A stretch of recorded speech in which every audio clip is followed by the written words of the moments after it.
Hi guys, நம்ம இன்றைக்கி பயிறு கூட்டு எப்படி வைக்கலான்னு சொல்லித்தரேன். பயிரை ஃபஸ்ட்டு கட் பண்ணி வச்சுக்கோங்க. ஒரு கைப்பிடி தேங்காய், 2 பச்சை மிளகாய், கொஞ்சமாக பெரிய வெங்காயம், ஒரு கொத்து கருவேப்பிலை எல்லாம் ரெடி பண்ணி வச்சுக்கோங்க.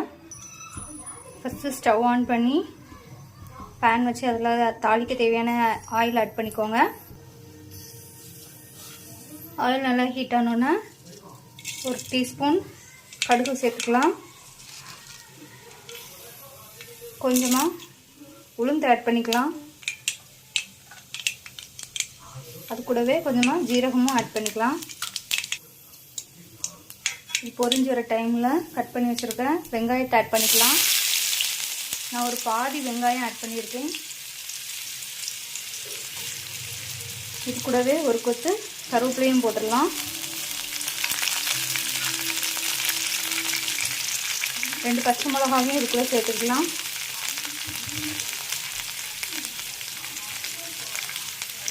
இது கூட இப்போ 1 ஸ்பூன் ஜீரகமும் நல்ல மிளகும் சேர்த்து அரைச்ச பவுடர் ஆட் பண்ணிக்கலாம். இது கூட இப்போ 1 பிஞ்ச் மஞ்சள் தூள் சேர்த்துக்கலாம். இப்போ கூட்டுக்கு தேவையான சால்ட்டை இதுலேயே ஃபஸ்ட்டே ஆட் பண்ணிடலாம்.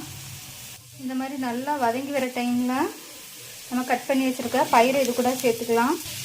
சேர்த்ததுக்கு அப்புறமா தேவையான தண்ணி சேர்த்துக்கலாம். இந்த பயிர் வேக வைக்கிறதுக்காண்டி உள்ள தண்ணி சேர்த்துக்கலாம். நல்லா கொதிக்கணும், தண்ணியெல்லாம் வற்றணும். இது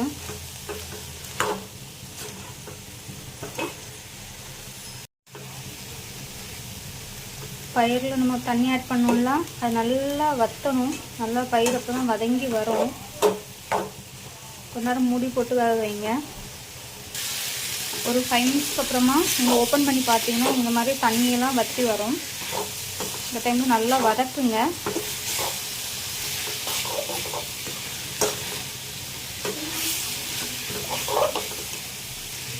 பயிர் நல்லா வதங்கி வருது. இந்த டைமில் நம்ம ஒரு கைப்பிடி தேங்காவை மிக்சியில் அரைச்சி சேர்க்கலாம். இல்லைன்னா துருவினதை அப்படியே கூட சேர்க்கலாம். நான் எனக்கு அப்படியே சேர்க்க போகிறேன். அதை நல்லா மிக்ஸ் பண்ணுங்கள்.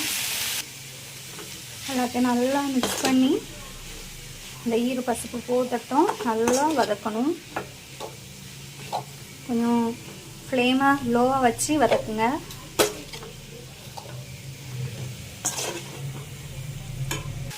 அவ்வளோதான், நம்ம ஸ்டவ் ஆஃப் பண்ணிடலாம். நம்மளோட பயிறு கூட்டு ரெடி. நீங்களும் வீட்டில் ட்ரை பண்ணி பார்த்துட்டு எப்படி இருக்குன்னு கமெண்ட் பண்ணுங்கள். பாய்.